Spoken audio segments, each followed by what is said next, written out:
ছেলে মেয়েকে আমি ছেড়ে দেবো। ক্লাস 4-এ 27টা ছেলে মেয়ে আছে, এই 27টা ছেলে মেয়েকে আমি ছেড়ে দেবো? আমার স্কুল শূন্য হয়ে যাবে। এটা আমার স্কুল, আপনাদের স্কুল নয়। আপনারা গলাইদড়ি পাড়ার বাসিন্দা, আপনাদের এটা স্কুল নয়। অত্যন্ত ব্যথার একটা বিষয় এটা।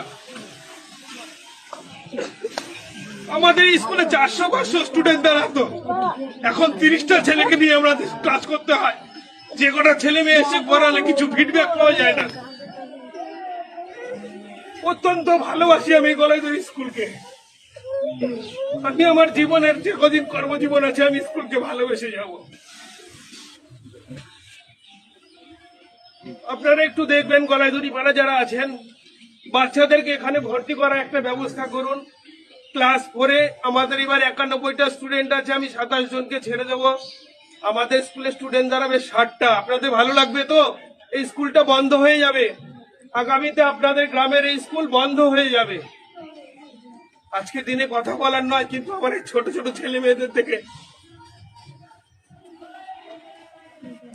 এতগুলো ছেলে মেয়ে, অথচ আমাদের স্কুলে আসে 10টা করে 15টা করে ছেলে মেয়ে আসে, স্কুলে রান্না করার মতো পরিস্থিতি হয় না।